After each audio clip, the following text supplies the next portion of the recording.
Irmãos, abramos nossas Bíblias na Epístola de Paulo aos Efésios, capítulo 2. E vamos ler desde o verso 10.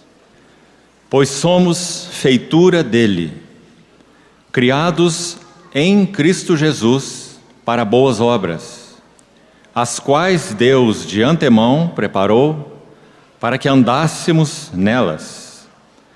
Portanto, lembrai-vos de que outrora vós gentios na carne, chamados incircuncisão por aqueles que se intitulam circuncisos na carne, por mãos humanas, naquele tempo estáveis sem Cristo, separados da comunidade de Israel e estranhos às alianças da promessa, não tendo esperança e sem Deus no mundo.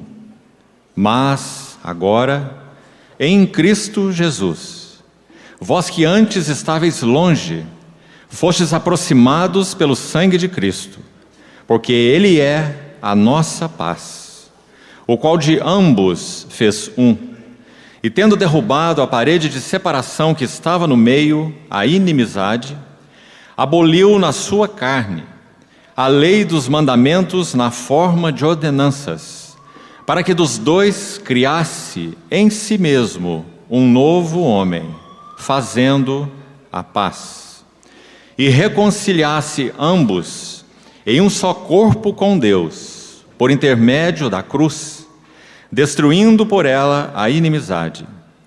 E vindo, evangelizou paz a vós outros que estáveis longe, e paz também aos que estavam perto. Porque por ele, ambos, temos acesso ao Pai em um Espírito. Assim já não sois estrangeiros e peregrinos, mas concidadãos dos santos e sois da família de Deus, edificados sobre o fundamento dos apóstolos e profetas, sendo Ele mesmo, Cristo Jesus, a pedra angular, no qual todo edifício, bem ajustado, cresce para santuário dedicado ao Senhor, no qual também vós, juntamente, estáis sendo edificados para a habitação de Deus no Espírito. Ainda vamos ao livro de Êxodo, capítulo 40, versos 34 e 35. Então a nuvem cobriu a tenda da congregação, e a glória do Senhor encheu o tabernáculo. Moisés não podia entrar na tenda da congregação, porque a nuvem permanecia sobre ela, e a glória do Senhor enchia o tabernáculo. Em último texto, Números, capítulo 9, verso 15. Números 9, 15. No dia em que foi erigido o tabernáculo, a nuvem cobriu o tabernáculo, a saber, a tenda do testemunho.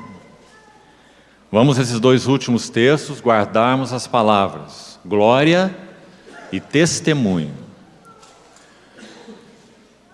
Queridos irmãos, o primeiro passo que buscamos dar ontem, com a ajuda do Senhor, foi vermos que esse termo de Atos 26, 19, testemunho de Paulo diante do rei Agripa, não fui desobediente à visão celestial, sintetiza, na verdade, o que Paulo vai explicitar em algumas das suas epístolas, em particular em Efésios e em Colossenses, que são chamadas por muitos estudiosos de epístolas gêmeas, já que Colossenses tem como tema a glória do cabeça da igreja, e Efésios tem como tema principal a glória do corpo da cabeça.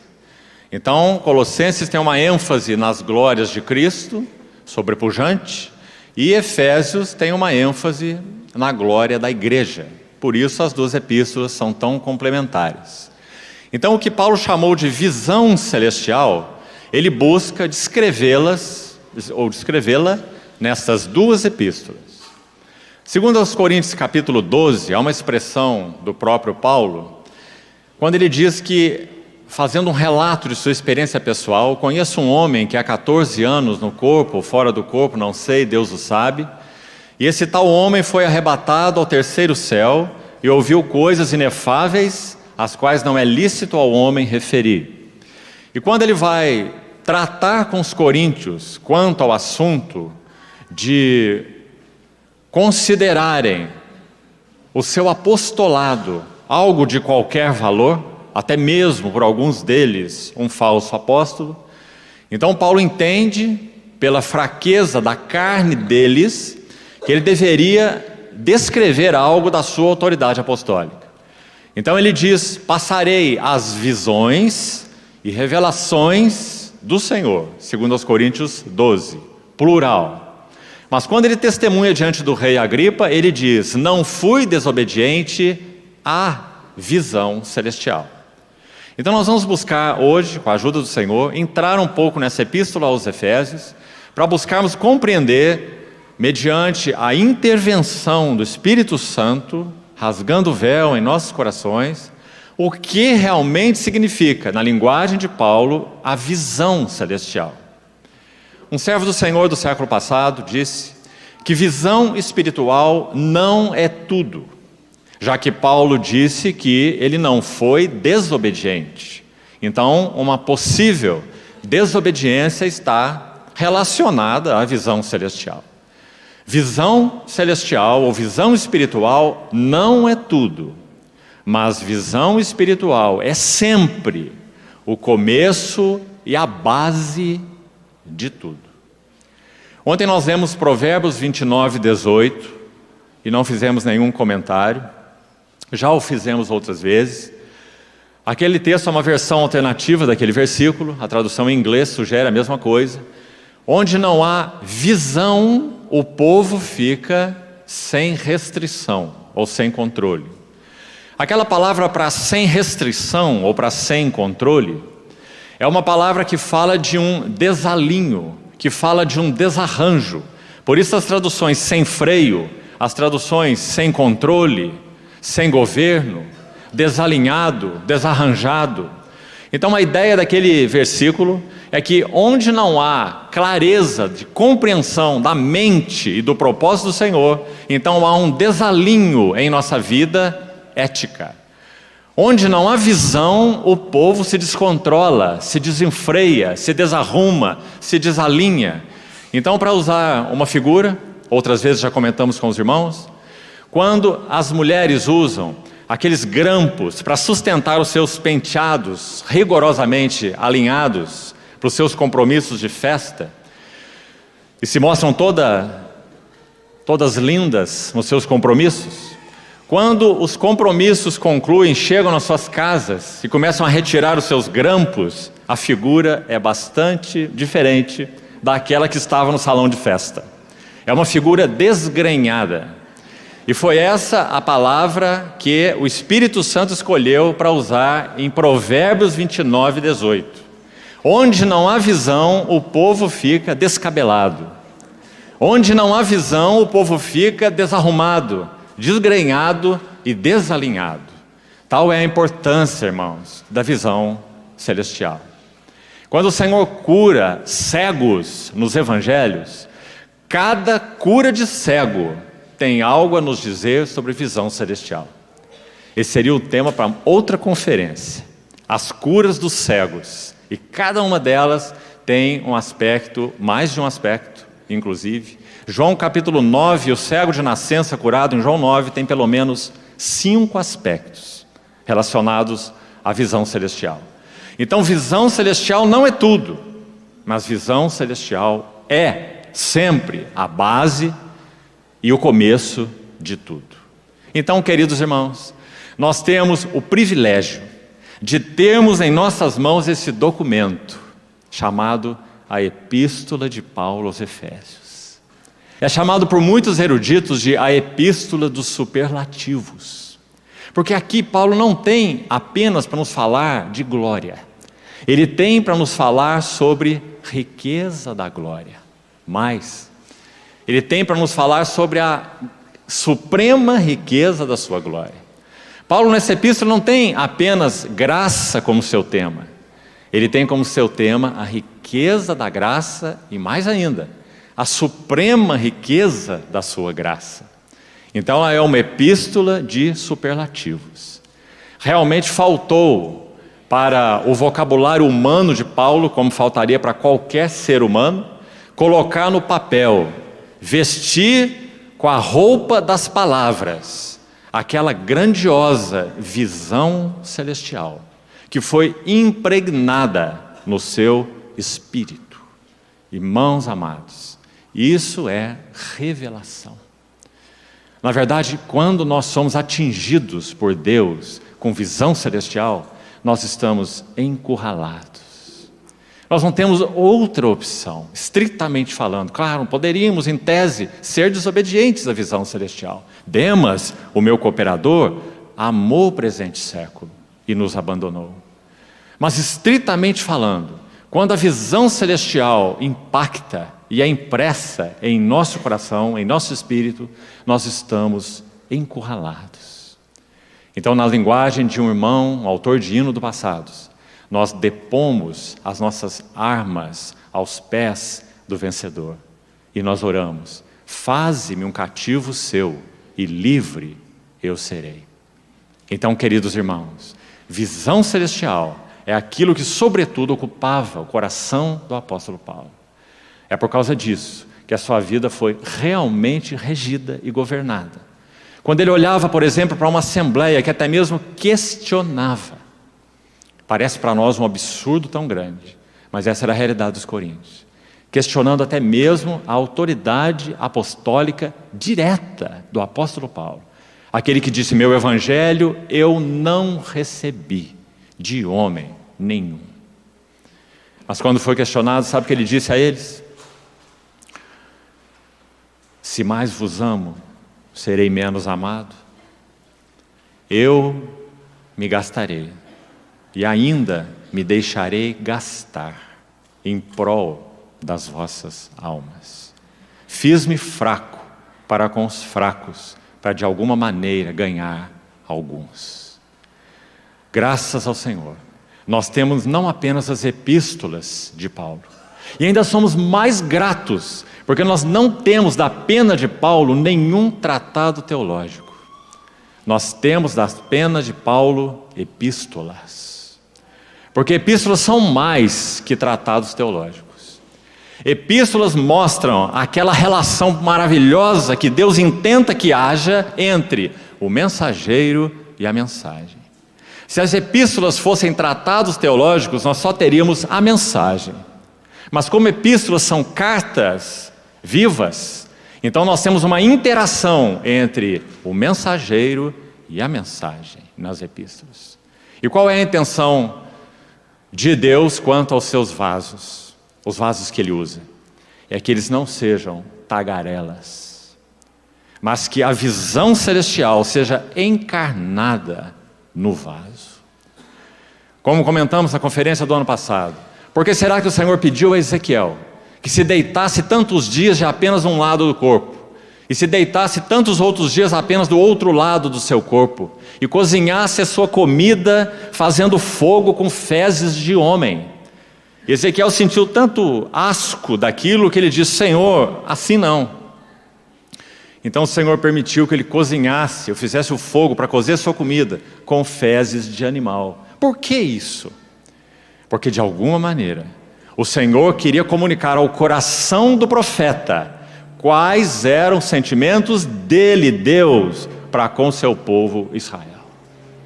O profeta deveria entrar na mensagem, do contrário ele não seria um profeta, ele seria um tagarela. Com Jeremias a mesma coisa: achadas as tuas palavras, logo eu as comi, doce na minha boca, amarga em meu ventre. Mensageiro e a mensagem, a visão e o vaso são feitos um. Isso é verdadeiro com o apóstolo Paulo. Talvez no sentido do Novo Testamento, como em nenhum outro. Então, irmãos e irmãs, como nós somos agradecidos por termos nas nossas mãos a Epístola aos Efésios. Agora, antes de entrarmos no nosso texto base para essa manhã, Efésios 2, de 10 a 22, que nós já lemos. Pode manter sua Bíblia aberta aí. Gostaria de fazer um comentário introdutório sobre Êxodo 40 e sobre Números 9, que também já citamos e já foi lido. Então preste bastante atenção, confiando na misericórdia do Senhor para nos ajudar. Primeiro, o que é glória?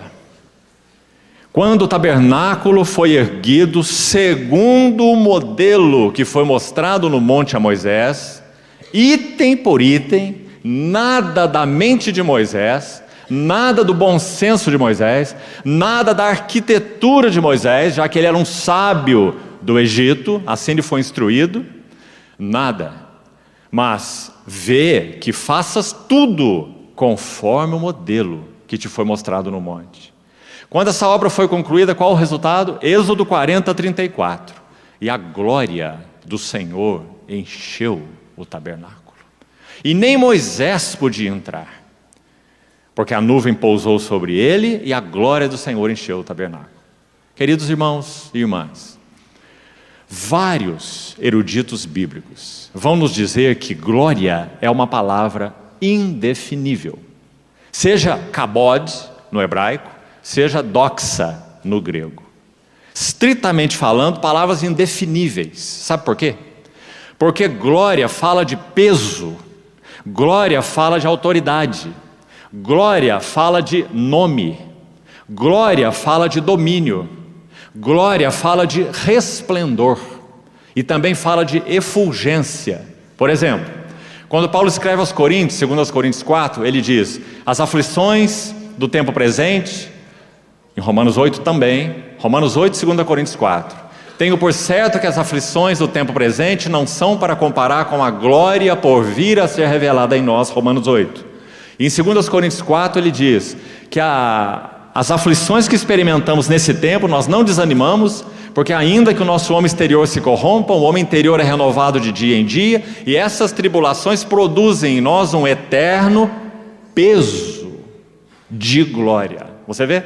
Então glória, um dos sentidos intrínsecos dessa palavra é o peso. E isso, por isso, ela está ligada a governo, a domínio, a autoridade. Quando José foi dizer aos seus irmãos, já como rei no Egito, suprema autoridade, abaixo de Faraó, José era a suprema autoridade.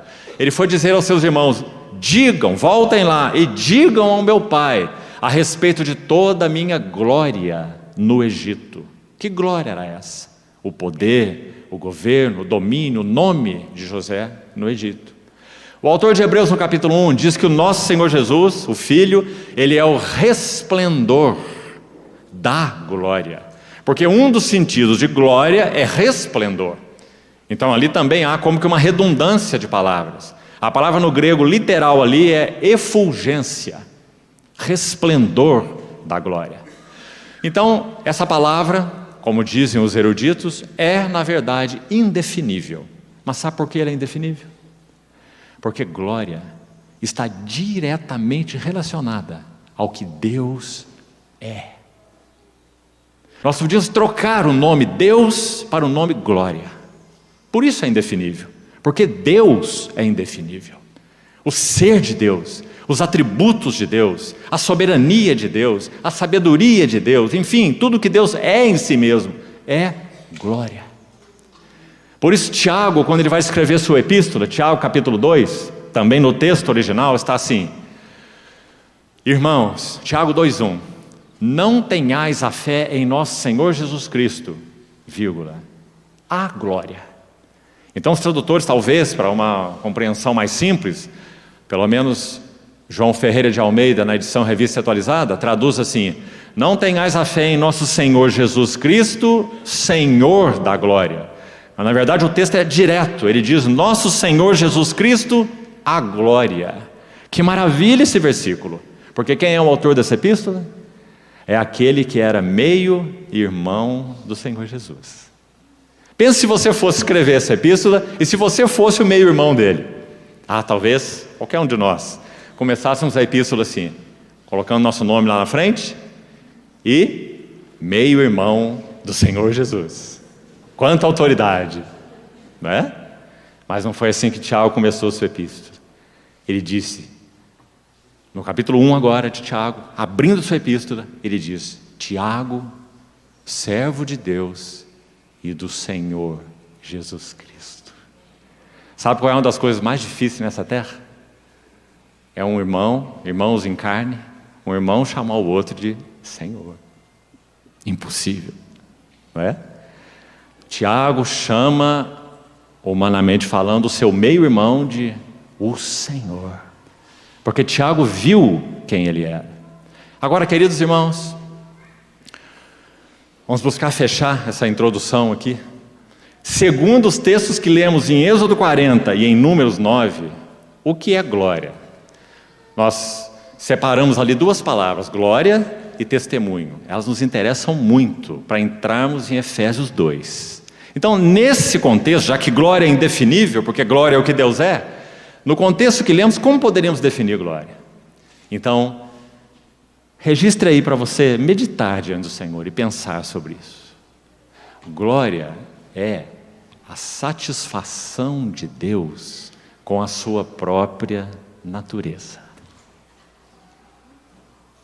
Deus é glorioso porque Deus é autossatisfeito. Que maravilha é o nosso Deus.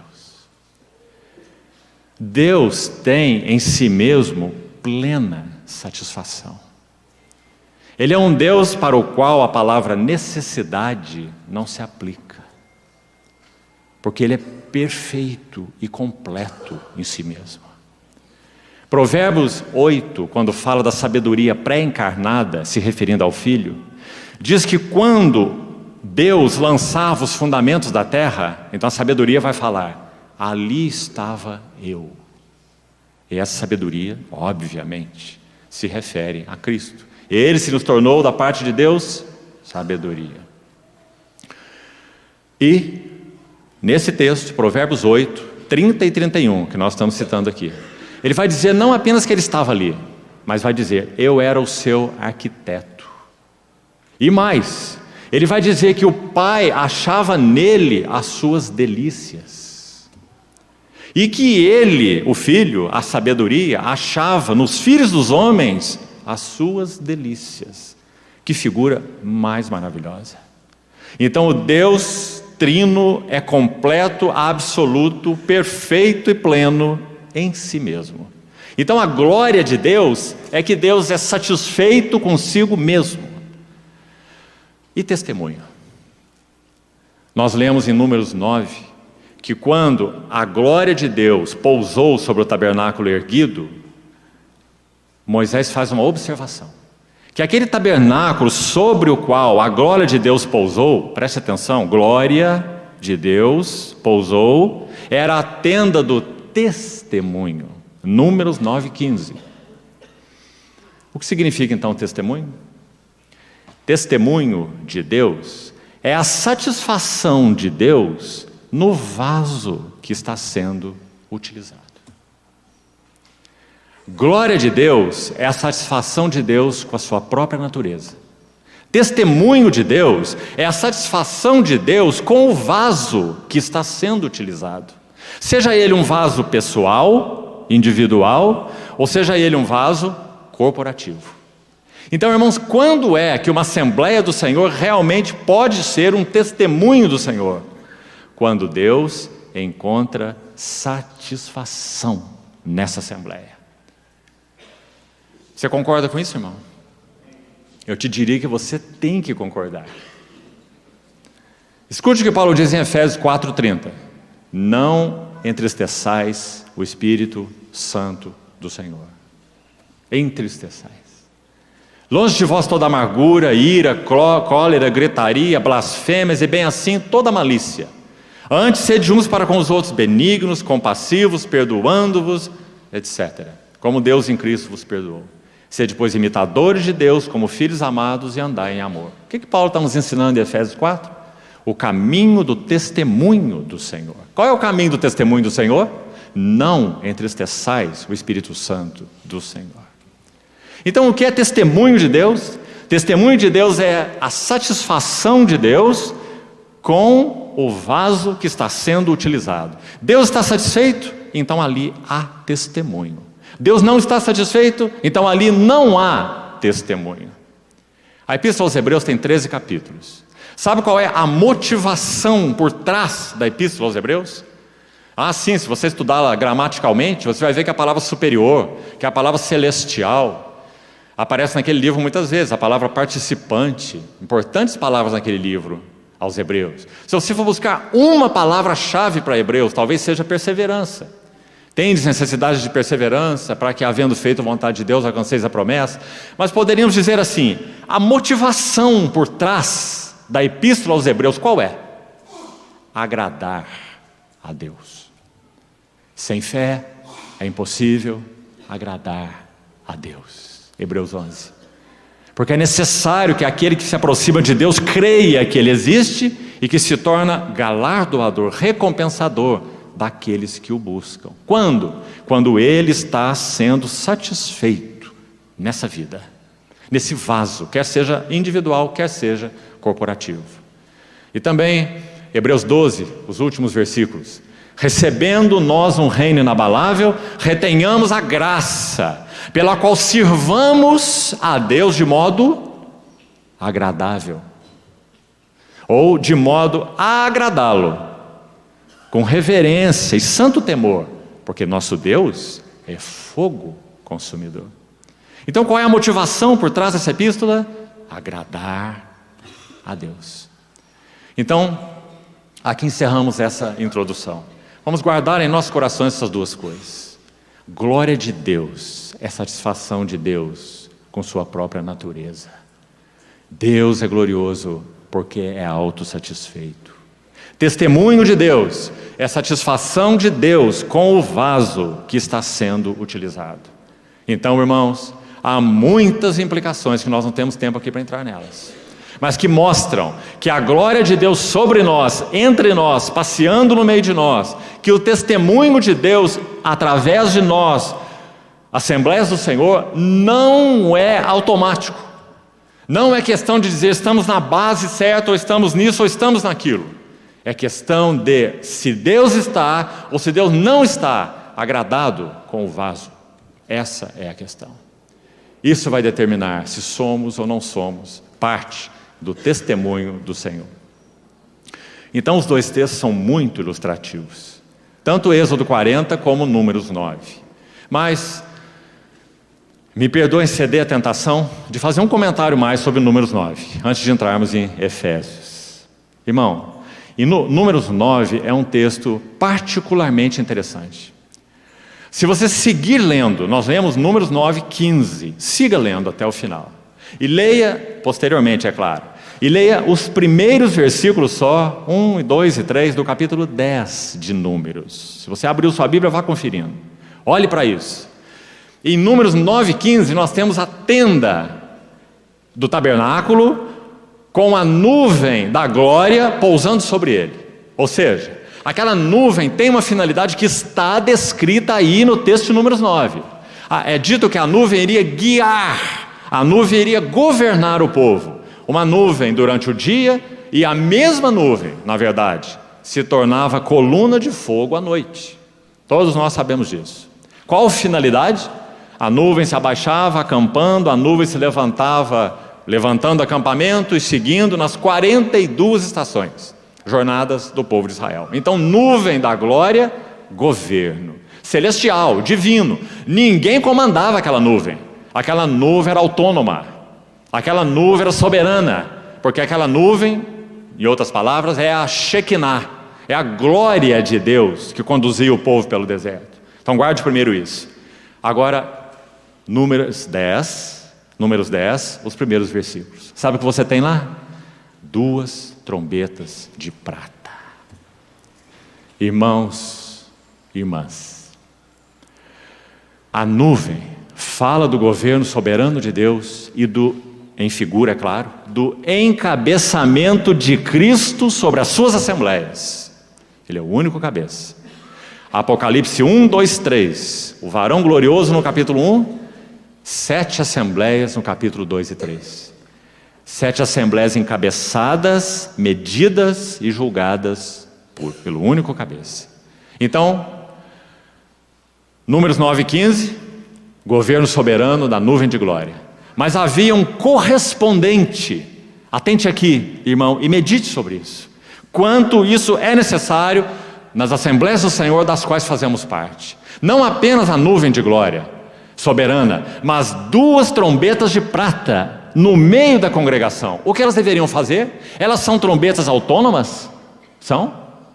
Elas só tocavam, e com toques diferentes, não vamos entrar nos detalhes, quando a nuvem se movia.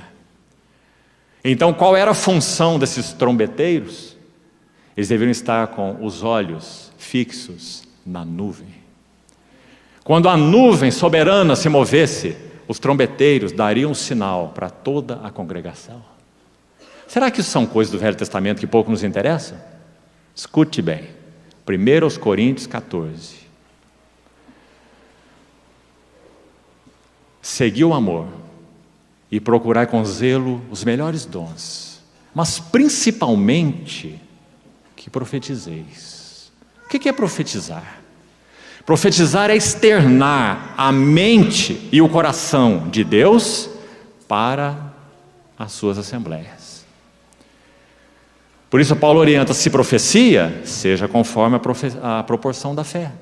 Por isso a Assembleia de Antioquia, quando é descrita, havia naquela igreja profetas e mestres, que eram capazes de perceber a mente, a direção e a condução do Senhor e dizer à Assembleia, é por aqui que nós vamos. E dizer à Assembleia, é disto aqui que temos que nos arrepender neste momento. Temos ofendido o Senhor. Temos colocado o Espírito Santo numa camisa de força. Temos estado acomodados, seja aqui no que for. 2 trombetas de prata. 1 Coríntios 14 vai dizer, se a trombeta mesmo, 1 Coríntios 14, leia a partir do verso 20. Se a trombeta der um som incerto, quem se preparará para a batalha? Então, irmãos, que imensa necessidade nós temos que em cada Assembleia do Senhor hajam trombetas de prata. Aquelas que não são autônomas, ensinando o que quiserem, ou conduzindo a congregação para onde acharem por bem, baseado no seu bom senso, baseado na sua maturidade, baseado na sua experiência espiritual, não serve. A nossa responsabilidade, vamos nos lembrar de novo do princípio de Antioquia, Atos 13. Havia na igreja de Antioquia uma assembleia local, apenas uma assembleia local. Havia na igreja de Antioquia profetas e mestres. O que eles faziam? Eles serviam ao Senhor e jejuavam. Para que jejuar, irmãos? O que significa jejum? Jejum significa uma avidez em conhecer a mente, o coração e a vontade do Senhor. Por isso eles jejuavam. Então havia na igreja de Antioquia profetas e mestres que serviam ao Senhor e jejuavam. Então disse a nuvem de glória, o Espírito Santo, e tocou as 2 trombetas de prata no meio deles. Separai-me agora Barnabé e Saulo para a obra que os tenho designado. A nuvem e as trombetas de prata. Então a pergunta para nós realmente é, temos disposto tudo que somos, em particular nós, pela misericórdia do Senhor, estou incluído entre esses irmãos, nós que somos irmãos mais velhos, em nossas congregações, temos tido senso dessa imensa responsabilidade?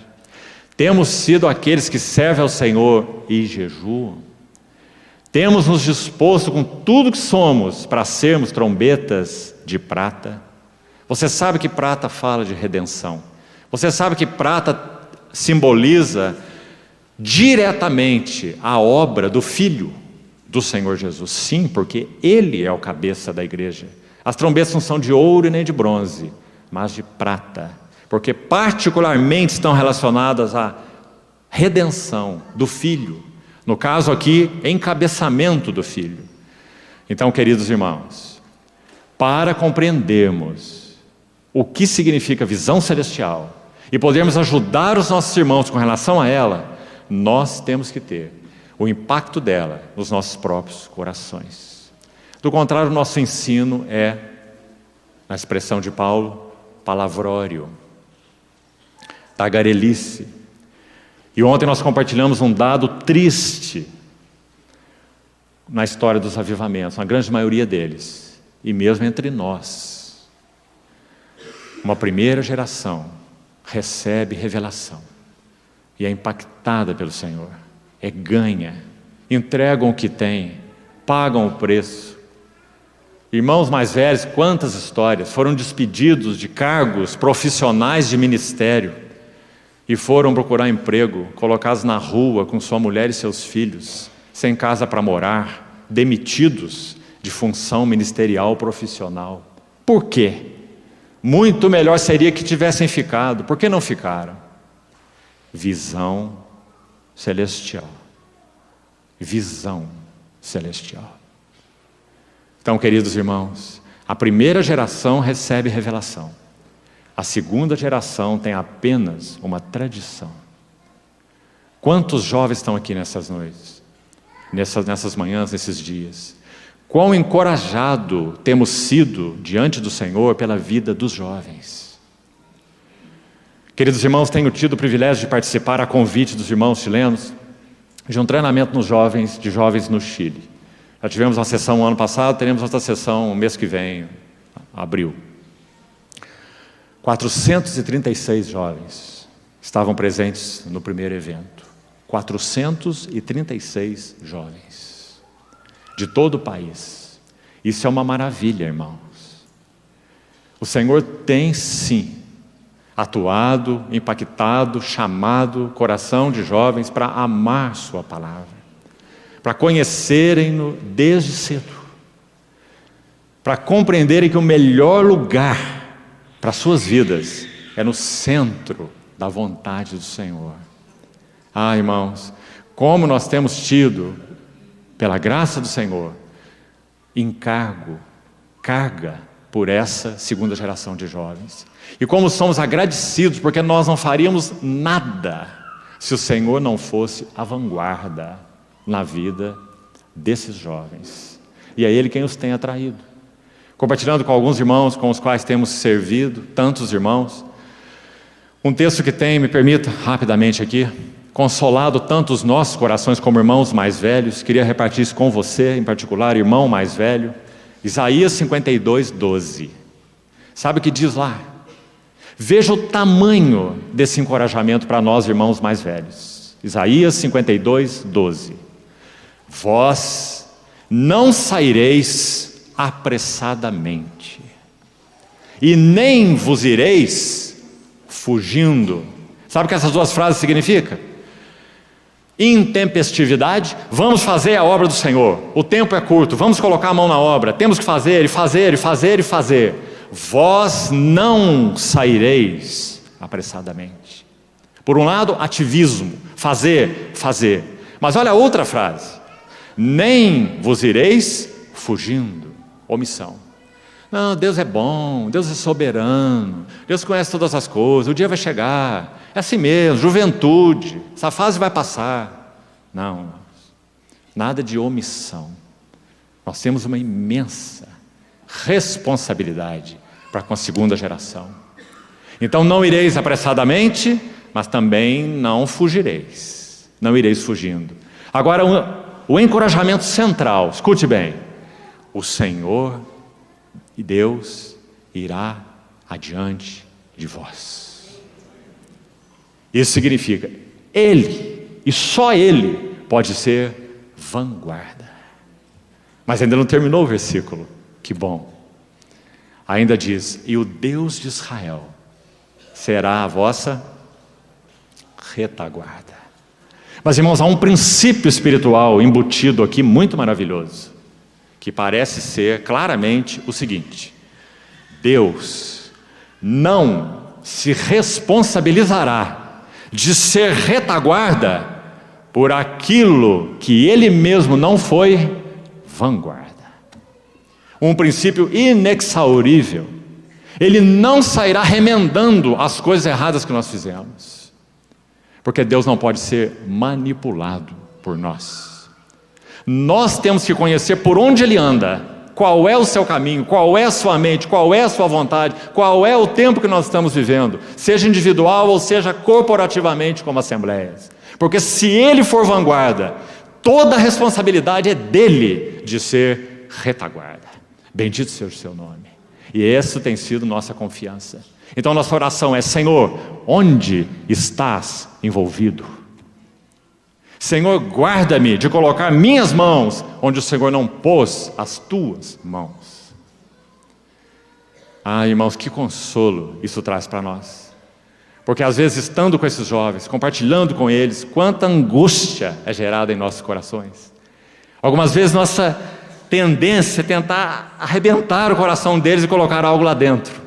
Algumas vezes a tendência é pegar pelo pescoço, como que dizendo: acorda, desperta, ó tu que dormes.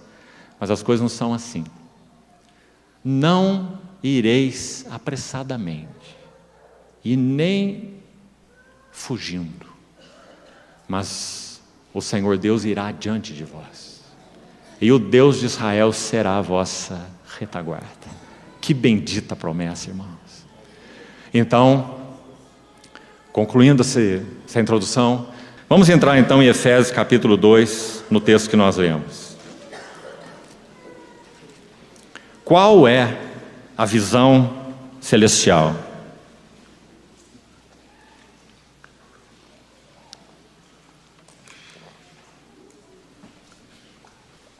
Irmão, esse assunto é tão grande que, claro, nós temos que abordá-lo por vários ângulos. E hoje, se nós fôssemos dar um tema para o que vamos compartilhar nessa manhã, talvez o melhor tema seria a Trindade satisfeita. O eterno propósito do Senhor, já que Deus é quem é, tem necessariamente que ser para a sua própria satisfação. Como já disse um irmão do passado, Deus é o único ser que tem um egocentrismo santo. Você não acha que é uma boa frase? Deus é o único ser que tem um egocentrismo santo. Quando Ele diz para as suas criaturas o adorarem, não é porque a adoração delas irá acrescentar algo a Ele, porque Deus é completo, perfeito e autossatisfeito. Quando Ele diz que todas as suas criaturas o adorem, até mesmo todos os anjos de Deus o adorem, Hebreus capítulo 1, quando Ele comanda assim das suas criaturas, Ele o faz por quê? Porque Ele sabe que a única maneira das suas criaturas serem plenamente realizadas é adorarem aquele que as formou. Então, quando Ele pede a adoração delas, é por elas, não é por Ele, porque Ele não tem necessidades. Ele é o Deus de toda glória. 1 Pedro 5. Que em Cristo vos chamou, Deus de toda graça, que em Cristo vos chamou a sua eterna glória. Eterna glória é uma glória que não pode ser aumentada e nem diminuída. Então, irmãos, por isso esse assunto da visão celestial ou do eterno propósito de Deus, ele tem que ser abordado por diversos ângulos. Nós estamos falando de algo imenso. O eterno propósito que Deus estabeleceu em Cristo Jesus. Então hoje nós vamos abordar por este ângulo. Ontem já abordamos por outro ângulo. O ângulo dessa manhã, com a ajuda do Senhor, será a Trindade satisfeita. Vamos voltar ao texto que nós lemos, Efésios capítulo 2, a partir do verso 10, até o verso 22 nós lemos. E talvez a primeira coisa que precisamos fazer aqui é localizar algumas palavras. Então quero te encorajar a marcá-las aí, se não na sua Bíblia, faça anotação delas. Vamos a essas palavras específicas e já comentamos sobre elas. A primeira palavra está em Efésios 2,18. Localize aí a palavra Pai. Essa tem que ser a primeira. Vamos colocar por ordem. Pai. Efésios 2,18. Temos acesso ao Pai. Primeira palavra. Segunda palavra. Vamos ao verso 19. A última frase.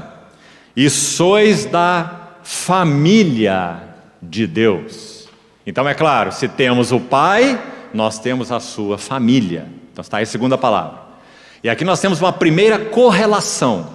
É isso que vamos fazer em primeiro lugar. Pai, família de filhos. Terceira palavra, verso 20, no meio do versículo. Sendo Ele mesmo Cristo Jesus. Aqui temos então a terceira palavra, é o Filho, Cristo Jesus. Quarta palavra, está lá no verso 16, parte inicial. E reconciliasse ambos em um só corpo. Selecione a palavra corpo. Então temos uma segunda relação. Nós temos Cristo Jesus e corpo. Que corpo foi esse? Foi o corpo que Ele criou em si mesmo, na cruz do Calvário, rompendo a parede de separação que havia entre os povos, judeus e gentios, sabemos bem aí, pelo contexto, derrubou a parede de separação e de ambos os povos, onde não há judeu, onde não há gentio, de ambos os povos fez um, e reconciliou ambos em um só corpo com Deus. Quem fez isso? O Filho. Criou em si mesmo um novo homem. Então, primeira relação, pai, família. Segunda relação, Cristo Jesus, corpo. E falta então uma terceira relação, evidente agora. A terceira relação é, versículo 22, última palavra, Espírito. Se referindo, obviamente, ao Espírito Santo. No Espírito. E também temos no final do verso 18, o acesso ao Pai em um Espírito. Então aí selecionamos a palavra Espírito, e agora a última palavra, a sexta, verso 21, última frase, santuário. Santuário dedicado ao Senhor. Então vamos repetir as três relações. Pai, família. Cristo Jesus, corpo. Espírito de Deus, Espírito Santo, santuário. Ou templo, ou edifício, já que aí fala edificados sobre o fundamento dos apóstolos e profetas. Então esse santuário é um edifício de Deus. Então nós temos aí a Trindade Santa. Cada uma das pessoas relacionada a um aspecto do eterno propósito de Deus em Cristo Jesus, ou seja, tudo começa com o Pai. No coração de Deus o Pai, todas as coisas têm origem e berço. Então o que o Pai eterno planejou? O Pai eterno planejou que no Filho eterno Ele teria uma família de filhos. Mas não de qualquer maneira. Essas famílias de filhos deveriam ser semelhantes ao seu Filho unigênito. Por quê? Porque seu Filho unigênito é o centro, o foco das suas ações, interesses e afeições. É por isso. Foco das suas ações, interesses e afeições. Então o que Ele deseja é uma família de filhos, que sejam uma reprodução do seu único e amado Filho. Nós sabemos o que Ele fez para que isso acontecesse.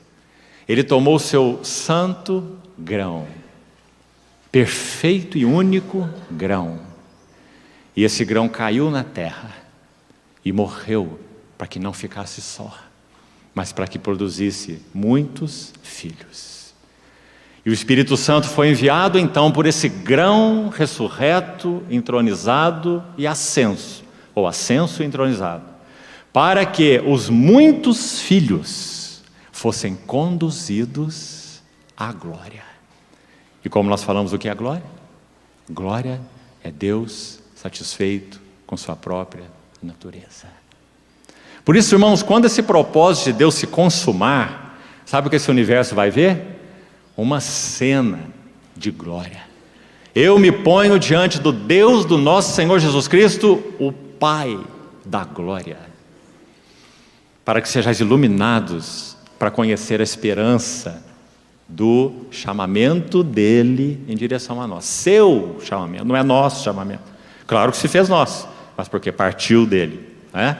Então, pai, família de filhos semelhantes ao seu filho.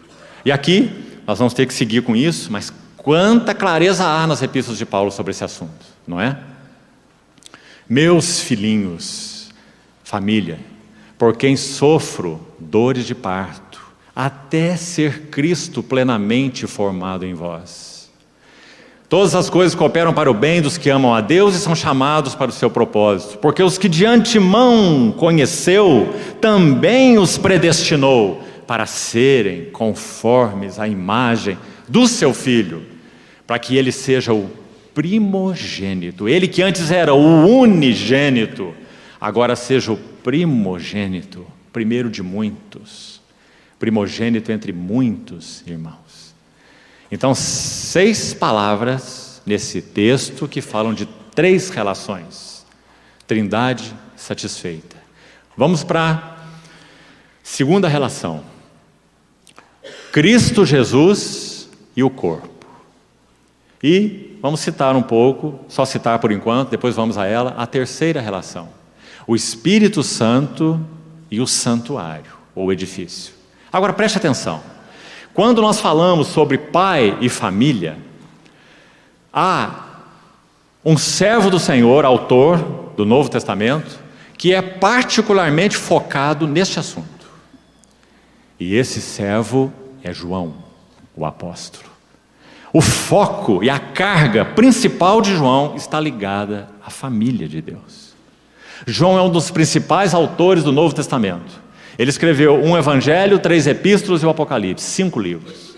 O foco amplo de João, podemos assim dizer, é a família de Deus. Já no seu evangelho, é ele quem registra essas palavras do Senhor Jesus. Filhinhos, por algum tempo estou convosco. Buscar-me-eis e me achareis. Onde eu estou, vós não podeis ir. Novo mandamento eu vos dou, que vos ameis uns aos outros, como eu vos amei.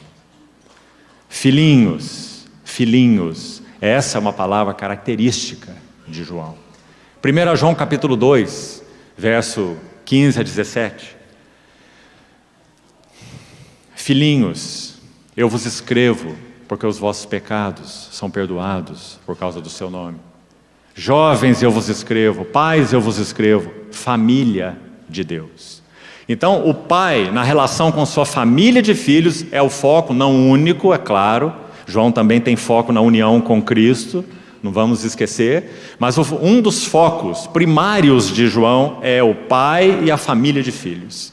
João é o servo que particularmente foi usado para nos ajudar nesse assunto. Então, para que tenhamos uma ordem didática e que o Senhor nos ajude nisso, acho que seria bom, antes de entrarmos nos outros 2 elementos, o Filho, Cristo Jesus e o corpo, e o Espírito Santo e o santuário, ou o templo, vamos ficar um pouco nessa relação antes de partir para a segunda. Vamos ler um texto para nos ajudar, um texto mais extenso, vamos gastar um tempinho com ele, para nos ajudar a ver essa visão de João, o pai e a família de filhos, e o que isso significa para João, segundo a revelação que ele teve do Senhor. Vamos à sua primeira epístola.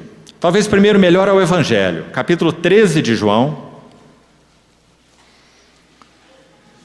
Já citamos esse texto, mas vamos lê-lo. João 13, 34. João 13, 34. Novo mandamento vos dou, 2 pontos, que vos ameis uns aos outros. Assim como eu vos amei, que também vos ameis uns aos outros. Nisto conhecerão todos que sois meus discípulos, se tiverdes amor uns aos outros. Irmãos queridos, é certo que nós não devemos ser irresponsáveis uns com os outros. É certo que na casa de Deus, disciplina deve ser exercida. Muita orientação nós temos sobre isso. Um pouco de fermento leveda toda a massa. Mas, queridos irmãos, nós devemos ser caracterizados para que em todas as coisas, inclusive na disciplina e na admoestação na casa do Senhor, nós sejamos caracterizados por aqueles que amam os seus irmãos. Nisto é que conhecerão todos. E essa próxima frase é um atestado de propriedade. Que sois meus discípulos, se tiverdes amor uns para com os outros. Agora vamos ilustrar isso com a epístola de João. 1 João capítulo 3, diz assim, 3:13. Irmãos, não vos maravilheis se o mundo vos odeia. Nós sabemos que já passamos da morte para a vida, porque amamos os irmãos. É o atestado comprobatório daqueles que têm vida em Cristo Jesus. Porque aquele que não ama permanece na morte. Todo aquele que odeia seu irmão é assassino. Ora, vós sabeis que todo assassino não tem a zoé, a vida eterna, permanente em si, a vida incriada, a vida de Deus. Nisto conhecemos o amor, em que Cristo deu. Deu é uma palavra que na Bíblia está atrelada ao amor, sempre. Deus amou o mundo de tal maneira que deu. Nisto conhecemos o amor, em que Cristo deu sua vida por nós, e devemos dar nossa vida pelos irmãos. Capítulo 4 ainda, veja o verso 7. Com muita atenção, vamos ler esse texto. Amados, amemo-nos uns aos outros, porque o amor procede de Deus, e todo aquele que ama é nascido de Deus e conhece a Deus. Aquele que não ama não conhece a Deus, pois Deus é ágape. Deus é amor incondicional. Nisto se manifestou o amor de Deus em nós.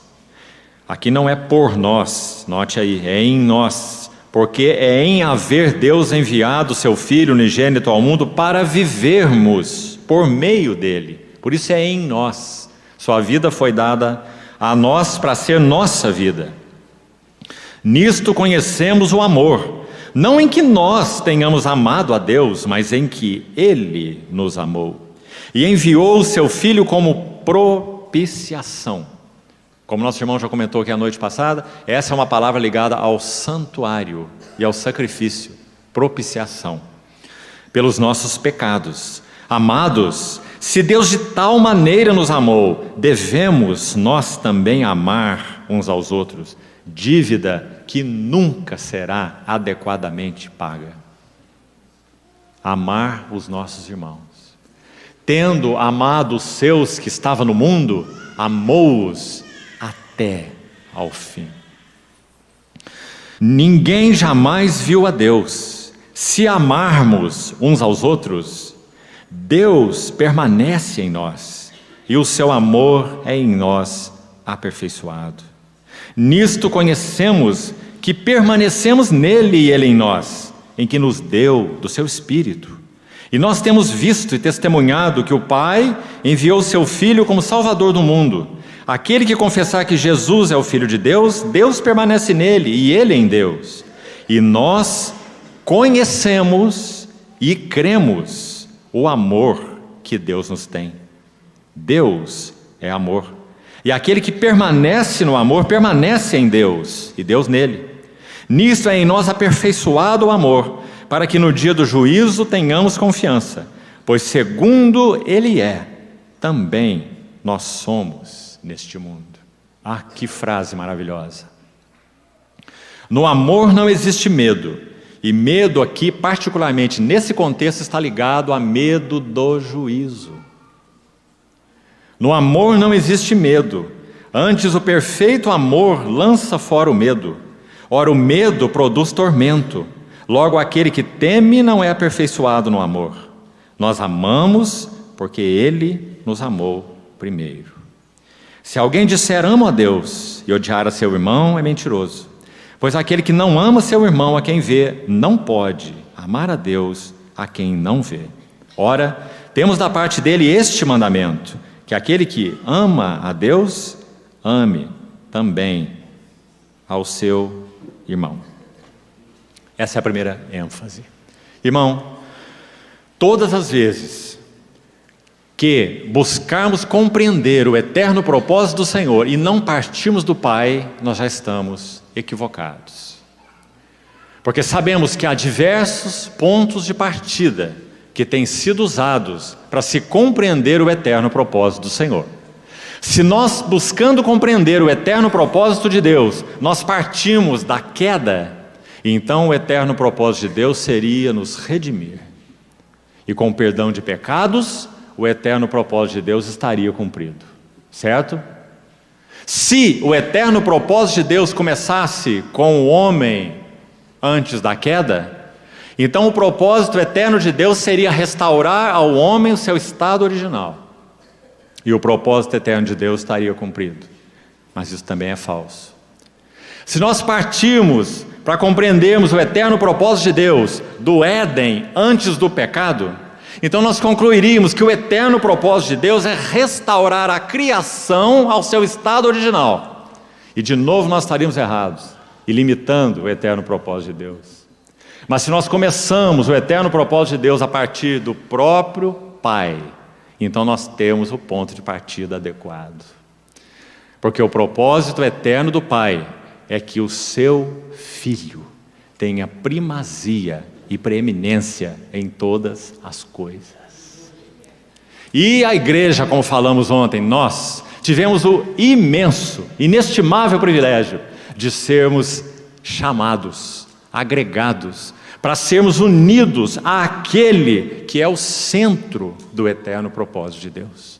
Para que em todas as coisas, inclusive na igreja e através da igreja, Ele tenha preeminência e primazia.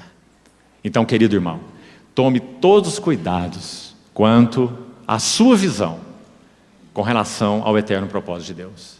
Não comece com a queda. Não comece com o homem antes do pecado. Não comece com a restauração da criação na sua beleza. Tudo isso ocorrerá. Cristo já tratou com o pecado, Cristo já tratou com o homem, Cristo já tratou com a queda da criação. E na sua revelação tudo isso se mostrará em ordem, beleza e harmonia. Mas o eterno propósito de Deus não se cumpre nestas coisas em si mesmas. Porque o eterno propósito de Deus é que seu Filho ocupe a eterna cena de glória. E toda a criação olhe para Ele e veja que nele foi depositada toda a glória, satisfação, deleite de Deus, o Pai. Se nós não tivermos olhos abertos para isso, nós teremos visão menor do eterno propósito de Deus. Então, o primeiro elemento da Trindade satisfeita é o Pai e sua família de filhos. E lembre-se, esse é o tema particular de João. Mas como já citamos as três duplas no início, a próxima correlação que fizemos do texto de Efésios 2 é Cristo Jesus e o corpo. Agora, quem é o servo que foi usado nas Escrituras do Novo Testamento para nos falar sobretudo de Cristo Jesus e do seu corpo? Você tem alguma dúvida? Paulo. Paulo é esse escritor. Claro que Paulo fala da família de Deus também, está aí em Efésios 2. E é claro que Paulo também fala do templo do Espírito. Mas não é a sua ênfase principal. Paulo é quem traz a ênfase principal sobre a igreja e o corpo de Cristo. E aí está a Epístola aos Efésios com toda a sua clareza e várias outras epístolas mais. Ele diz isso aos Coríntios, ele diz isso aos Romanos, 1 Coríntios 12, Romanos 12.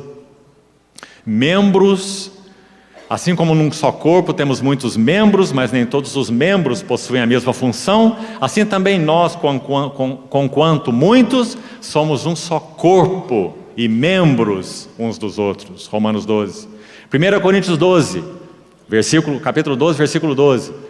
Esse Espírito que foi dado ao corpo, um corpo tem muitos membros, mas nem todos os membros, e esses membros formam um só corpo, assim também com respeito a Cristo. Pois em um Espírito, todos nós fomos batizados para dentro de um corpo. Então Paulo é quem tem a ênfase principal sobre corpo. Para que Deus Trino seja satisfeito, o Filho busca expressão em um corpo. E esse corpo nada mais é do que um prolongamento do próprio Cristo. Mas ainda assim, Cristo e o corpo são duas entidades estritamente falando. Nunca façamos confusão quanto a isso. Há um servo do Senhor do século passado que usou uma palavra interessante. Acho que nós podemos parafrasear em português, já que ele escreveu em inglês, para se referir a essa questão da singularidade de Cristo, mesmo na relação dele com a igreja, para que nós não façamos um bolo só, Cristo é a igreja de Cristo, esses dois são um, e nós acabemos por divinizar a igreja, e por divinizar o próprio homem. Esse é um assunto sério, e é uma heresia. Para que isso não seja feito, esse autor, escrevendo em língua inglesa, usou uma terminologia que também em inglês não é algo comum, foi cunhado por esse que a utilizou a primeira vez. E o termo é otherness. Se fosse traduzir para o português, nós também teríamos que fazer o nosso neologismo. E ele seria outralidade. Nós não temos essa palavra. Outralidade. Outralidade seria a característica que alguém tem de ser único, de ser outro, de não ser igual àquele que está falando, digamos assim. Nosso Senhor Jesus tem essa característica de outralidade, e Ele sempre a terá. Nunca a igreja será plenamente idêntica ao que Cristo é. Por quê? Porque Cristo é Deus. Porque Cristo tem atributos nele que não podem ser comunicados. Os teólogos chamam isso de atributos incomunicáveis de Deus. Compreende, irmão? Se Deus quisesse, Ele não poderia criar um outro Deus. Porque se algo é criado, então não é Deus. Porque teve um princípio. Deus não tem princípio. Então Deus tem poder para fazer todas as coisas, mas Deus não tem poder para criar um outro Deus. Porque tudo que é criado não é Deus. Só Deus tem a singularidade de não ser criado. Ele é único. Assim é o Pai, assim é o Filho, assim é o Espírito Santo. Então Cristo sempre será outro, porque nele há atributos divinos que são incomunicáveis a qualquer ser criado, seja ele anjo, seja ele homem. Certo, irmão? É isso que a Bíblia ensina. Então, quando nós fazemos essa relação Cristo e o seu corpo, temos que ser tão cuidadosos, porque por outro lado, nós fomos colocados em uma união tão vital, tão orgânica, tão íntima e tão única com Cristo, que sabe como Paulo tem que nos explicar essa relação? Efésios 1:23. A igreja que é o seu corpo. Você está vendo? Paulo e o corpo. A igreja que é o seu corpo. A plenitude daquele que tudo enche em todas as coisas. Mas quando ele usa a palavra plenitude, ele não está dizendo que a igreja é Cristo. E nem que Cristo é a igreja. Porque essa outralidade sempre será verdadeira com relação a Cristo. Sabe que isso é maravilhoso? Como nosso irmão nos lembrou ontem à noite, nós entraremos por toda uma eternidade, sem fim, contemplando, conhecendo e adorando o nosso inesgotável Cristo, em quem todos os tesouros da sabedoria, do conhecimento estão ocultos. Eu não sei, irmãos, quando nós vamos, acho que sim, ficando mais velhos, isso se torna uma boa notícia para nós. Talvez para os jovens não seja tanto. Mas sabe o que é uma boa notícia para mim? É que nos céus não vai haver monotonia. Porque quanto mais nós vivemos, eu não sou tão velho assim, tem alguns aqui que estão ganhando. Uma das boas notícias para nós mais velhos é que na eternidade não haverá monotonia. Porque na medida que nós vamos vivendo a vida, as coisas vão se tornando tão corriqueiras. Manhãs, tardes e noites. Um jovem rendeu seu coração ao Senhor aos 17 anos. E ele contou sua experiência assim. Eu fazia universidade já na época, ele disse. E estudando doidamente. E eu não fazia mais nada senão estudar. E quando eu ia para a minha cama, eu tinha uma luminária daquela que parece um grande grampo que prende na cabeceira da cama. Elas são antigas também, a luminária que prende assim na cabeceira. E ele disse que ia para sua cama, depois de estudar, todas as noites, apagava aquela luz e dormia. E no outro dia era exatamente a mesma coisa. Ele passava o seu dia, ele estudava, ele ia para sua cama, ele apertava a luminária e dormia. E no outro dia a mesma coisa. Então um dia ele apertou essa luminária e então o Espírito do Senhor falou ao seu coração. É para isso que você vive? É para isso que você vive? E com essas palavras, o Espírito Santo despertou o espírito daquele jovem para a vida em Cristo Jesus. 17 anos de idade, ele já pôde experimentar algo da monotonia. E nós, que já passamos dos 50, dos 60, dos 70, viver cansa, irmãos. A boa notícia do céu é que não haverá monotonia. Não haverá nem pranto, nem luto, nem dor. Essa palavra dor também mexe conosco. Depois dos 50, cada ano que passa, uma dor a mais aparece. Quando nós estamos com 60, são 10 pontos de dores a mais. Com 70, são 20. Quando não é a cabeça, é o estômago, é o esôfago, é a perna, é a articulação do calcanhar, do fêmur, do cotovelo. Não é? Não haverá mais pranto, nem luto e nem dor, porque as primeiras coisas já passaram. Eis que faço novas todas as coisas. As palavras do Senhor em Apocalipse. Que maravilha, irmãos. Então, nós fomos chamados para conhecer nosso Senhor Jesus Cristo.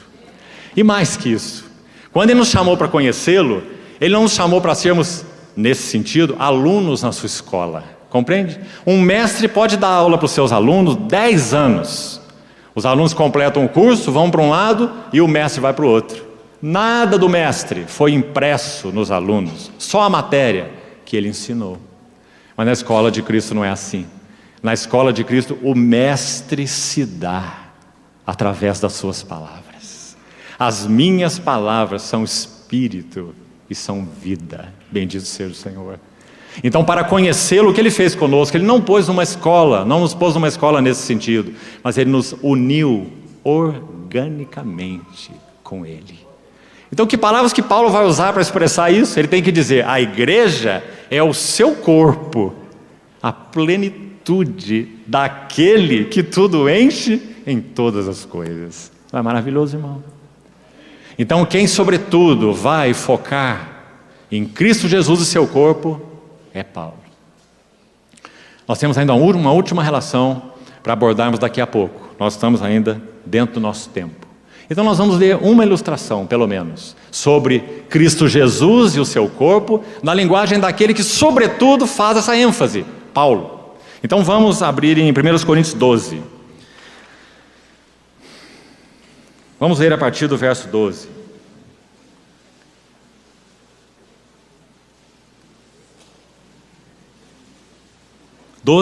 12. 1 Coríntios, capítulo 12, verso 12. Porque assim como o corpo é um, e tem muitos membros, e todos os membros, sendo muitos, constituem um só corpo, assim também com respeito a Cristo. Irmãos, nunca iremos nos cansar de falar um pouco da beleza desse versículo, Coríntios 12, 12. Porque aqui o termo Cristo é usado de uma maneira interessante e única. Observe que não está se referindo a Cristo Jesus pessoal. É impossível. Porque aí ele está falando de um Cristo corporativo. Por isso ele não usa a palavra Jesus Cristo. Porque não está falando da pessoa de Jesus Cristo. Ele está falando do Cristo. Você compreende a diferença? Ontem nós buscamos, nas palavras de Paulo, nos ensinos das epístolas de Paulo, nomear, digamos assim, esse Cristo como um novo homem de uma nova criação. Foi o que fizemos ontem. Esse novo homem de uma nova criação, ele é coletivo. Ele não é um novo homem pessoal, é um novo homem coletivo. Ele tem Jesus Cristo como cabeça e um corpo de muitos membros, que é o seu corpo. Cabeça é Cristo, a igreja é o seu corpo. Então esse é o novo homem coletivo, corporativo, da nova criação. Quando esse novo homem foi criado? Já lemos Efésios 2. Criasse em si mesmo um novo homem, fazendo a paz na cruz, como já vimos, né? Então é sobre esse homem coletivo que Paulo está falando aqui. Então ele está dizendo, esse corpo tem muitos membros. Todos esses membros constituem um só corpo. Assim também com respeito a Cristo. Muito evidente que ele está tratando do novo homem, da nova criação. Mas vamos um pouco mais nos versos seguintes. Pois, olha o homem coletivo aí. Em um só Espírito, todos nós. Se ele coloca aqui esse pois, ele está fazendo uma conclusão. E se ele coloca esse nós, ele está dizendo que esse homem aqui é coletivo, não é pessoal. Não é Jesus Cristo pessoal. É um homem coletivo, novo homem da nova criação. Nós fomos batizados em um corpo, quer judeus, quer gregos, quer escravos, quer livres, e a todos nós foi dado beber de um só Espírito. Verso 14, até o verso 25, para ganharmos tempo, não temos muito mais, eu queria selecionar algumas sessões com os irmãos, 4 sessões. Busque meditar por você mesmo, não vamos ter tempo de entrar nos detalhes, que vão nos ajudar muito na visão de Paulo sobre o corpo, ou nessa relação Cristo e o corpo. 4 aplicações muito específicas para nós, nessa relação Cristo e seu corpo. Então, vá olhando para a sua Bíblia aí, por favor. Verso 15 e 16. Homem coletivo, então, Cristo Jesus corporativo, Cristo corporativo. Se disser o pé, porque não sou mão, não sou do corpo, nem por isso deixa de ser do corpo. Se o ouvido disser, porque não sou olho, não sou do corpo, nem por isso deixa de ser do corpo. 2 versículos. A ênfase de Paulo aí é que nós, sendo muitos, somos um só corpo em Cristo, muitos membros, nem todos têm a mesma função, versos 15 e 16. Por isso a primeira tarefa, a primeira necessidade que Paulo menciona para nós como membros desse corpo é que nós devemos assumir as nossas próprias responsabilidades no corpo. E não perguntar ao Senhor por que ao invés de me fazer ouvido, Ele não me fez olho. Então os versos 15 e 16 são muito claros. E outras vezes também já usamos essa analogia para os irmãos. Imagine se nós, por descontentamento, pudéssemos arrancar essa orelha daqui e colocá-la aqui, para que ela fizesse a função do olho. Que danos nós estaríamos provocando no corpo? Primeiro, o corpo teria dificuldade de ouvir, porque o ouvido não está no seu lugar. Segundo, o corpo teria dificuldade até de ver, porque está entrando alguém numa função para a qual ele não tem equipamento. O Espírito Santo é quem equipa para os diversos serviços no corpo de Cristo. Está aí nos primeiros versículos de Coríntios 11. Há muitos serviços, há muitas realizações. Então, esse equipamento vem do próprio Espírito Santo. Então, o primeiro encorajamento de Paulo, nos versos 15 e 16, é que nós assumamos as nossas responsabilidades. O olho é olho, o ouvido é ouvido, o olfato é olfato. Nós costumamos apreciar muito o olho. Ninguém, quando nós chegamos perto, vai olhar em primeiro lugar o nosso pé, não é assim? Só se estivermos usando um sapato muito extravagante, não é? Do contrário, a primeira coisa que as pessoas vão buscar olhar em nós é o nosso olho. E olho é bonito, e olho tem cor, não é? E olho tem expressão. Mas e uma orelha? Ninguém chega em você também e vira de lado assim, deixa eu ver sua orelha, não é? Por isso nós desejamos ser olho no corpo de carro, olho, visão espiritual. Que maravilha! Profeta, olho, visão. Mas irmão, se você estiver dirigindo o seu carro e vier uma carreta desgovernada atrás, e você está lá ouvindo sua música tranquilo, dirigindo o seu carro, seu olho não vai adiantar para nada quando essa carreta tocar a buzina e o seu ouvido escutar e desviar o teu carro. O ouvido salva o corpo. Quem tem ouvidos, ouça o que o Espírito diz às igrejas. Se você entrar na sua casa e tiver vazamento de gás, teu olho não vai te salvar e nem seu ouvido. Seu olfato vai te salvar, para que a casa não exploda. Cada membro no corpo tem uma função.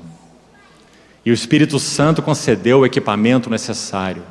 Equipamento oftálmico, equipamento auditivo, equipamento de olfato. Assumamos as nossas responsabilidades.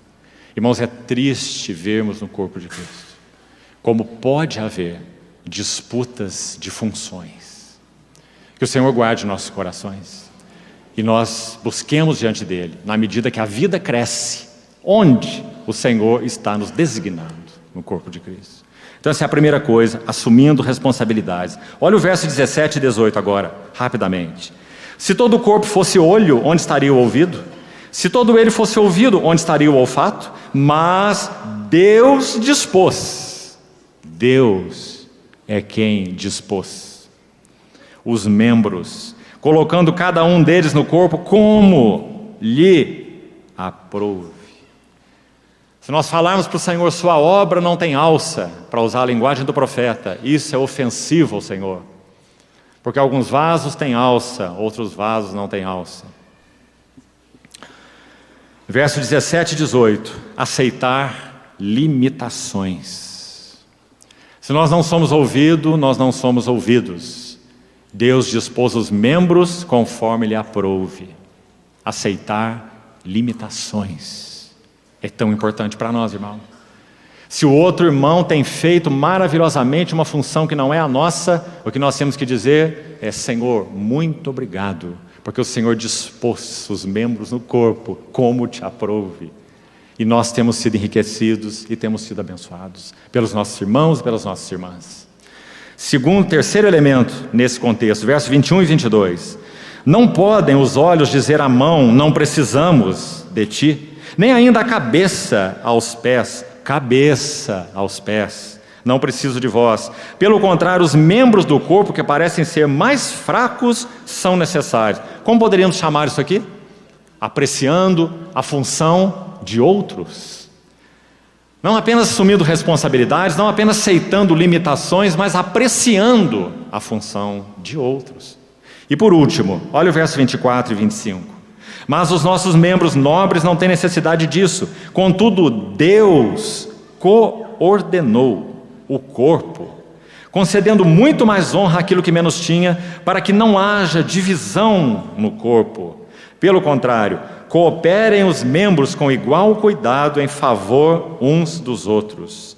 Então, a ênfase aqui é preservando a unidade do Espírito no vínculo da paz. Essa é uma outra tarefa, para que não haja divisão no corpo. E acho que está muito claro em que contexto Paulo pôs essa palavra divisão aí, não está? Disputas aí, brigas, ciúmes, seja lá o que for, em termos das funções. Não sou olho, não sou ouvido, queria ser olho, queria ser olfato, e etc. Então diz, para que não haja divisão no corpo, antes cooperem os membros com igual cuidado em favor uns dos outros. E deixem-me fazer uma referência aqui interessante, irmão. Divisão. Sabe qual é a palavra usada aqui para divisão? Ela vem da ortopedia. É um termo médico. Paulo está usando um termo que fala de desconjuntura de ossos. Ele usa outra vez esse termo nessa carta, lá no capítulo 1. Eu fui informado pelos da casa de Cloé que há divisões entre vós. Lembra-se? Esse termo se refere a deslocar juntas. Irmão, essa dor é tão horrível, ela é tão penosa para o corpo, ela é tão agonizante, que certa vez uma irmã teve uma experiência interessante. Ela caiu no seu banheiro e ela deslocou completamente a junta do punho. E ela gritava tanto, que depois que o assunto foi selecionado, no dia seguinte, sabe o que ela falou? Ela chamou o seu marido e disse assim: bem, nós temos que explicar para a nossa vizinhança que você não estava me batendo, porque eu acho que todos pensaram assim. Essa foi a palavra escolhida aqui pelo Espírito Santo, nos lábios de Paulo, para que não haja deslocamentos de ossos, para que não haja desconjuntura no corpo. Antes cooperem os membros com igual cuidado em favor uns dos outros. Mas, irmãos, nosso coração natural é mestre das divisões. Mestre das divisões. Quando falamos ontem, nós nos dividimos até pregando unidade. Pregar unidade é um bom caminho para a divisão, porque é uma unidade nos meus moldes. É uma unidade dessa ou daquela maneira, é uma unidade com esse ou com aquele ministério, é uma unidade com essa ou com aquele corpo de doutrina. Se você não traz com você esse corpo de doutrina, eu não te considero, porque o meu escopo doutrinário é melhor que o teu, compreende? É uma divisão em nome de unidade. Que o Senhor nos ajude, irmãos, preservando a unidade. E agora, nos 10 minutos que temos para o meio-dia, vamos falar um pouquinho rapidamente sobre a última ênfase. O Espírito e o santuário, ou edifício. Parece que já está muito claro que quem tem essa ênfase é Pedro. É Pedro quem vai escrever assim na sua epístola, 1 Pedro 2, 4. Chegando-vos para ele, a pedra que vive, rejeitada pelos homens, mas para com Deus eleita e preciosa. Aí no verso 5 de 1 Pedro 2, ele vai dizer: também vós mesmos, ele é a pedra viva, também vós mesmos como pedras que vivem. Não é interessante? João fala filho e muitos filhos. Pedro fala pedra e muitas pedras. Viu a diferença de ênfase? Então é Pedro quem traz sobretudo a ênfase sobre o santuário de Deus, ou a casa espiritual de Deus. Então ele vai dizer: também vós mesmos como pedras que vivem, sois edificados uma casa espiritual. 1 Pedro 2,5. Para serdes um sacerdócio santo. Olha a visão do santuário aí. Para oferecerdes sacrifícios espirituais, agradáveis a Deus por meio de Jesus Cristo. Então, o discipulado que o Senhor Jesus realizou sobre a vida de Pedro é um modelo no que concerne a maneira do Senhor de edificar seu santuário espiritual para que ele receba adoração e serviço. Sabe qual foi a maneira que o Senhor trabalhou Pedro como uma pedra viva? Ele tomou Pedro do 10, Pedro o 10, Pedro nota 10, e reduziu Pedro a nota 0. Esse é o discipulado na escola de Cristo. O que significa Pedro nota 0? Significa que tudo aquilo no que ele confiava foi reduzido a cinzas. Irmãos, todos nós temos muita escória dentro de nós. Nosso irmão ontem à noite nos lembrava aquela frase de Charles McIntosh: o coração do homem é como um inferno em miniatura, que só pode ser exposto diante da graça de Deus. Temos muito lixo dentro de nós. Mentalidades autocentradas, busca de glória pessoal, autointeresse. O Senhor tomou Pedro nota 10 e reduziu Pedro a nota 0. O discipulado de Pedro seria um assunto para estudarmos delicadamente. Uma única menção que vamos fazer para concluirmos. Pedro disse ao Senhor, que o Senhor, em outras palavras, que o Senhor poderia ter falhado na escolha de todos os outros 11, mas a dele foi absolutamente correta. Porque contigo e por ti eu irei até a morte. Darás a tua vida por mim, Pedro? Antes mesmo que o galo cante, tu me negarás 3 vezes. A primeira experiência chocante de Pedro com a majestade do Senhor foi terrível para o seu coração, mas não foi suficiente. Quando ele estava, Lucas capítulo 5, naquela que é a chamada pesca maravilhosa, ele lança aquela rede à direita do barco, e o barco quase indo a pique, e enfim Pedro chega na praia e prostra-se, e diz assim: Senhor, retira-te de mim, porque eu sou um pecador. Que duplicidade de coração havia ali. Havia ainda muito de confiança em si mesmo em Pedro. Mas por outro lado, ele havia já tido um primeiro relance do quanto ele confiava nos seus próprios recursos. Também ele já tinha tido um relance da majestade do seu Senhor. Então Pedro está ali numa dualidade imensa.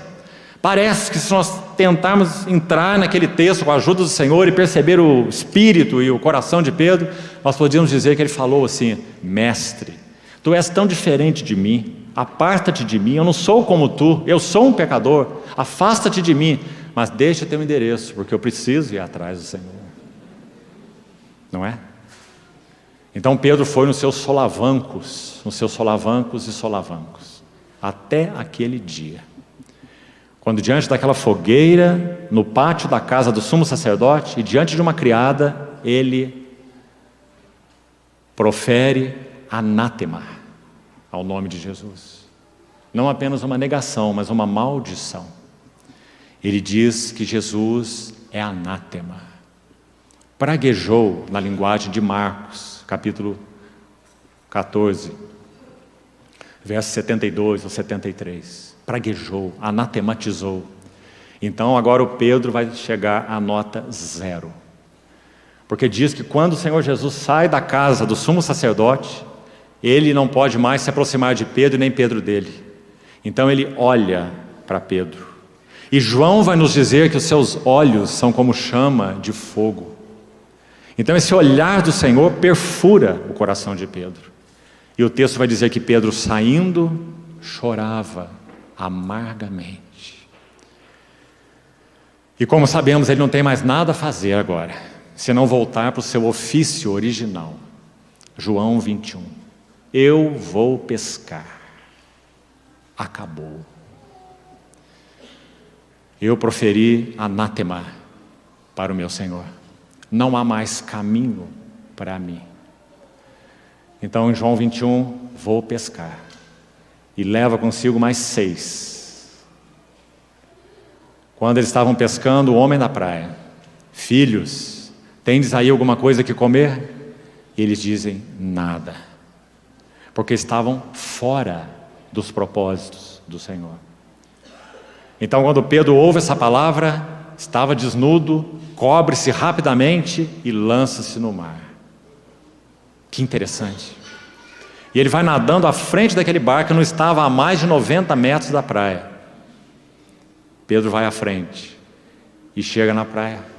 E pela única vez em todas as narrativas da história do Senhor com Pedro, Pedro não abre a sua boca. Aquela boca muito apressada.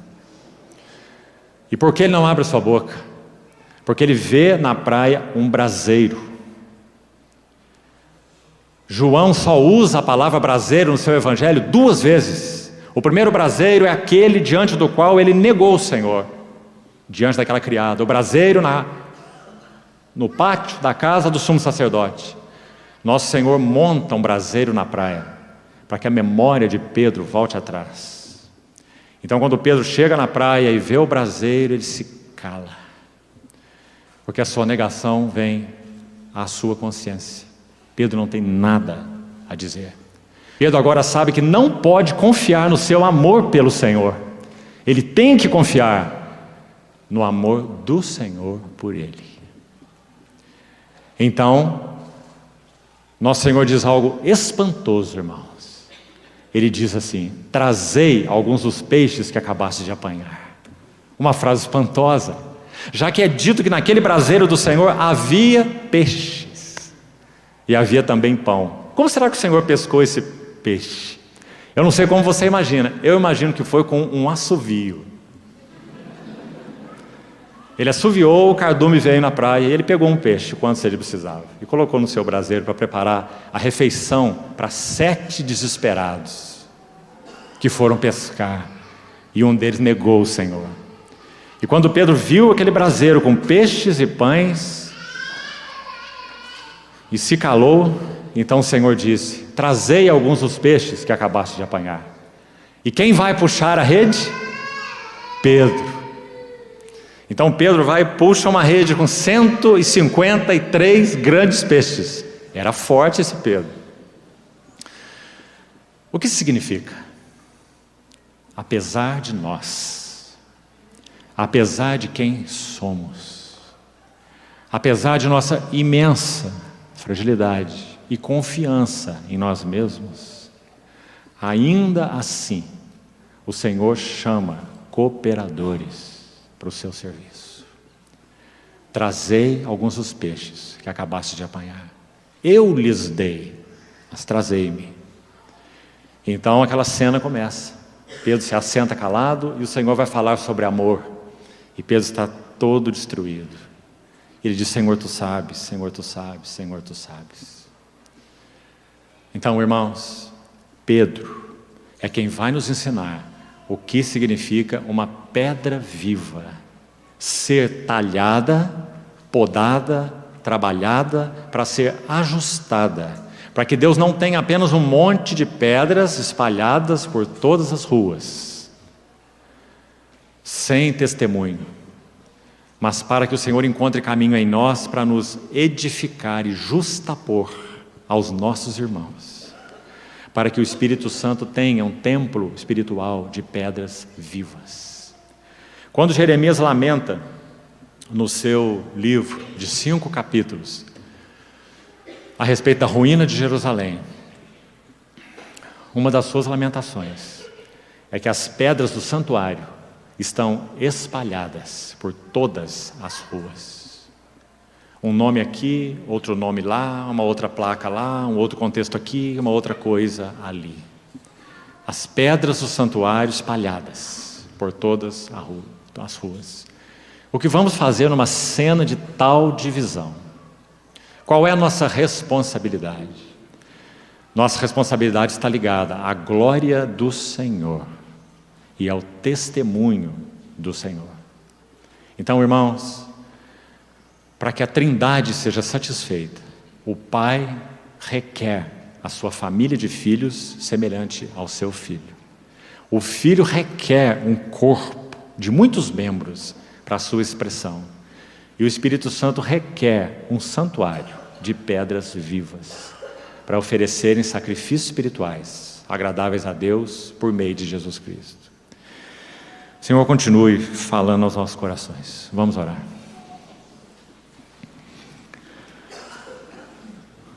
Senhor, te pedimos que em nossa limitação e debilidade de compreensão e de palavras, o Senhor rasgue o véu e faça o teu trabalho em nossas vidas, dando-nos revelação, visão espiritual.